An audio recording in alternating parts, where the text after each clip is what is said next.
Hello, আসসালামু আলাইকুম বন্ধুরা।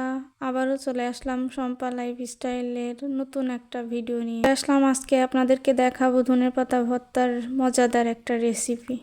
এখন আমাদের কি কি উপকরণ লাগবে উপকরণগুলো দেখে নিন। আমরা প্রথমে নিয়ে নিছি ধনেপাতা, সরিষার তেল, কাঁচামরিচ, রসুন, পেঁয়াজ, কিছু কালো জিরা। এই উপকরণগুলো লাগবে।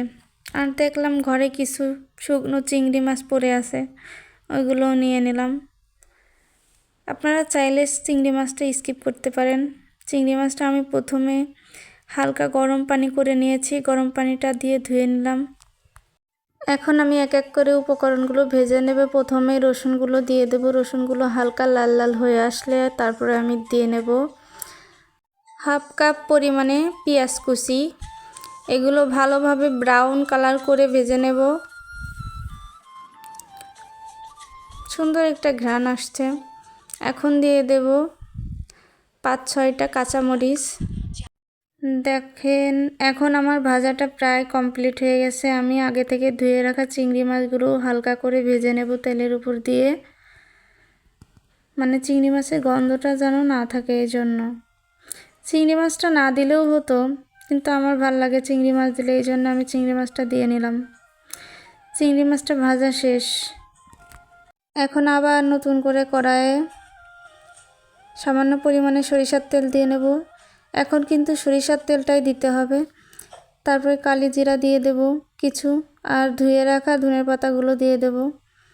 1 মিনিট মতো ভেজে নিলেই হয়ে যাবে। দেখুন এক এক করে আমার সকল উপকরণগুলো ভাজা শেষ হয়ে গেছে। ধনের পাতাটাও ভেজে নিয়েছি। এটা হচ্ছে চিংড়ি ভাজা, এটা মশলা সব রকমের।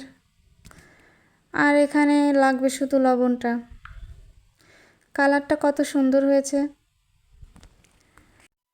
এখন আপনারা এটা ব্লেন্ডার করে নিতে পারেন অথবা শিলপাটায় বেটে নিতে পারেন। আমি শিলপাটায় বেটে নেব, এই জন্য প্রথমে সবগুলো একসাথে নিয়ে নিয়েছি। স্বাদ মতো লবণ দিয়ে দিয়েছি। এখন সবগুলো একসাথে দেবো যেন লবণের সাথে ভালোভাবে মিহিভাবে বাটাটা হয়ে যায়। চাইলে ধনের পাতাটা আপনারা কাঁচাও দিয়ে নিতে পারেন, কিন্তু আমার কাছে ধনের পাতাটা হালকা তেলের উপর ভেজে নিলে ভালো লাগে, এই জন্য আমি ভেজে নিয়েছি। আমার বাটাটা প্রায় হয়ে যাচ্ছে। ভিডিওটা ভালো লাগলে অবশ্যই আপনারা বাসায় ট্রাই করবেন আর বলবেন অবশ্যই কেমন হয়েছিল। আমার কাছে তো খুব ভালো লেগেছে।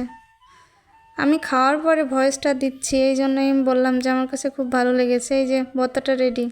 ধনের পাতা ভর্তা করেছে আর চিতই পিঠে বানাবো না, এটা কি হয়? সাথে বানিয়ে নিলাম কয়েকটা চিতই পিঠা। এই যে যেই কথা সেই কাজ, চলে আসলাম চিতই পিঠা বানাইতে। আমার গোলাটা রেডি হয়ে গেছে। আমার মতো আপনাদের কার কার চিতই পিঠা ধনের পাতা দিয়ে খেতে ভালো লাগে? অবশ্যই অনেক রকমের শুটকি ভর্তাও আছে চিতই পিঠা খাওয়ার জন্য, কিন্তু আমার ভিডিওটা ভালো লাগলে অবশ্যই আমার পেজটাকে ফলো করে দেবেন। আর সবাই নতুন ভিডিওর জন্য অপেক্ষা করবেন, লাইক করে দেবেন। সেই পর্যন্ত সবাই ভালো থাকবেন, সুস্থ থাকবেন। আল্লাহ হাফেজ।